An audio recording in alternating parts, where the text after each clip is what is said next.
নেপালের বিক্ষোভের হাওয়া লেগেছে ভারতসহ দক্ষিণ এশিয়ার নানান দেশে। তরুণদের এই বিক্ষোভ কাঁপিয়ে দিয়েছে বিশ্বের গণমাধ্যমগুলোকে। বিভিন্ন দেশের প্রধানমন্ত্রীদের মনেও ভয় ঢুকে গেছে।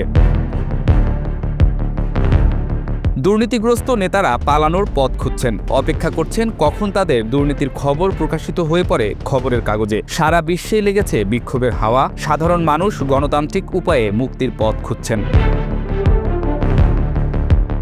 নেপালের প্রধানমন্ত্রী কেপি শর্মা ওলি পদত্যাগ করতে বাধ্য হয়েছেন তরুণদের বিক্ষোভের মুখে। মাত্র 2 দিনে কাঠমান্ডুর রাস্তায় রক্ত, পার্লামেন্ট ভবনে আগুন আর প্রধানমন্ত্রীর পতন। এই ঘটনা শুধু নেপালের জন্য নয়, বরং সমগ্র দক্ষিণ এশিয়া এবং বিশ্বের জন্য গুরুত্বপূর্ণ হয়ে উঠেছে।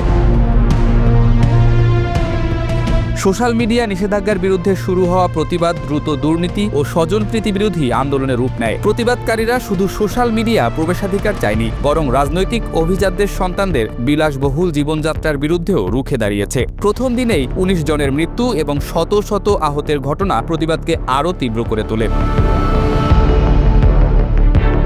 নেপালের এই ঘটনা বিচ্ছিন্ন নয়। 2022 সালে শ্রীলঙ্কায় গোতাবায়া রাজাপাকসের পতন, 2024 সালে বাংলাদেশে শেখ হাসিনার ক্ষমতাচ্যুতি এবং এখন নেপালে অলির পদত্যাগ একটি স্পষ্ট প্যাটার্ন দেখা যাচ্ছে। প্রতিটি ক্ষেত্রেই তরুণ প্রজন্ম ক্ষমতার বিরুদ্ধে রুখে দাঁড়িয়েছে, দুর্নীতি ও অর্থনৈতিক অসমতার বিরুদ্ধে আওয়াজ তুলেছে।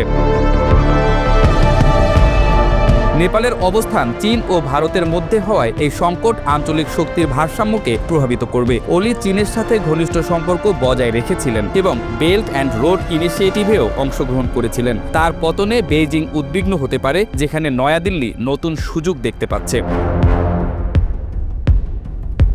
পাকিস্তানও এই পরিস্থিতি নিবিড়ভাবে পর্যবেক্ষণ করছে। যদিও নেপাল পাকিস্তান সম্পর্ক ভারত বা চীনের মতো কৌশলগত নয়, তবুও এই অঞ্চলের রাজনৈতিক অস্থিরতা ইসলামাবাদের জন্য উদ্বেগের কারণ। নেপালের ভবিষ্যৎ নেতৃত্ব এখনও অস্পষ্ট। প্রতিবাদীরা বিদ্যমান রাজনৈতিক দলগুলোর কোনো নেতাকে মেনে নিতে অস্বীকার করছে। সামরিক বাহিনী রাস্তার নিয়ন্ত্রণ নিয়েছে, যা আরও অস্থিরতার ইঙ্গিত দেয়।